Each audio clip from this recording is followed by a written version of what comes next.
북한에 금지된 세대 마이너스 젊은이들의 조용한 혁명. 그들은 김일성의 후손이라 불립니다. 충성심으로 무장한 완벽한 사회주의 전사들. 하지만 그것은 겉모습일 뿐입니다. 지금 북한 내부에서는 조용하지만 거대한 변화가 일어나고 있습니다. 그 중심에는 20-30대 젊은 세대가 있습니다. 그들은 법으로 금지된 것을 보고 듣고 나눕니다. 그들은 의심하기 시작했습니다. 그리고 그 의심은 체제를 향하고 있습니다. 2024년 가을 함경북도의 한 아파트.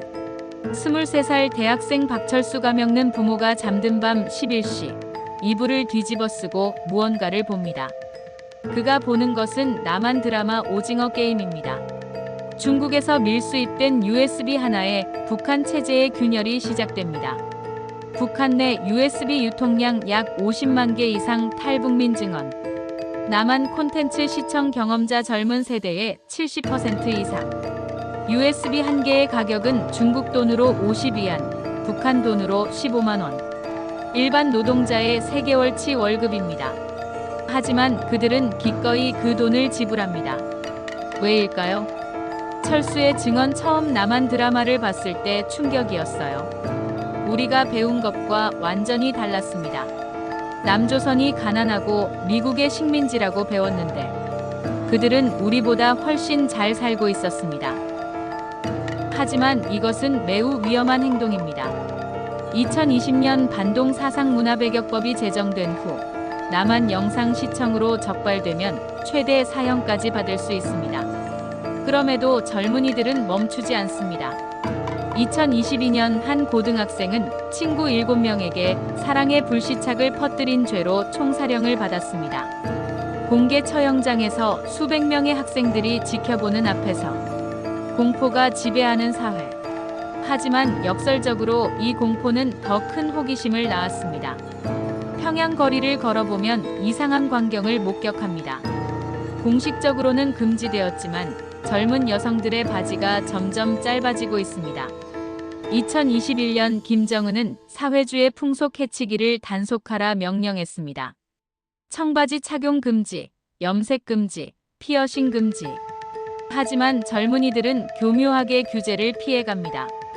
한 탈북 여성의 증언. 우리는 집에서 몰래 스키니진을 입었어요. 그리고 그 위에 긴 치마를 입고 밖에 나갔다가 친구들과 만나면 치마를 벗었죠. 단속반이 오면 다시 치마를 입고. 더 놀라운 것은 언어의 변화입니다. 짱이다, 대박, 오빠. 남한 말이 북한 젊은이들 사이에 퍼지고 있습니다. 심지어 평양의 엘리트 학교에서도 은밀하게 남한 억양을 따라합니다. 2023년 북한 당국은 남조선말 사용자를 집중 단속했습니다. 적발되면 노동단련대 6개월. 하지만 단속은 실패했습니다. 언어는 이미 퍼진 후였습니다. 이것은 단순한 유행이 아닙니다. 이것은 정체성의 변화입니다. 젊은 세대는 더 이상 김일성의 후손이 되고 싶어 하지 않습니다. 압록강 건너 중국.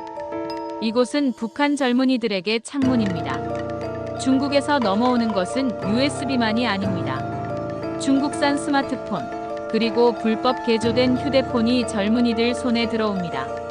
북한 휴대폰은 국내 통신망만 사용 가능합니다. 하지만 중국 국경 지역에서는 중국 통신사 전파가 잡힙니다. 젊은이들은 밤에 산에 올라가 중국 인터넷에 접속합니다. 한 탈북 청년전은 국경 마을에 살았어요. 밤 12시가 되면 산에 사람들이 몰려들었습니다. 다들 휴대폰을 하늘로 들고 중국 전파를 찾아서요. 그렇게 유튜브를 봤습니다. 그들이 본 것은 무엇일까요? K-파프, 남한의 먹방, 그리고 탈북민들의 증언 영상입니다. 이것은 북한 당국이 가장 두려워하는 순간입니다. 주민들이 진실을 알아버리는 순간. 한 청년은 유튜브에서 자신의 고향이 위성사진으로 촬영된 것을 봤습니다. 그리고 바로 옆 중국 마을과 비교했을 때 받은 충격. 우리는 정말 가난했구나. 북한 젊은 세대는 장마당 세대라고도 불립니다.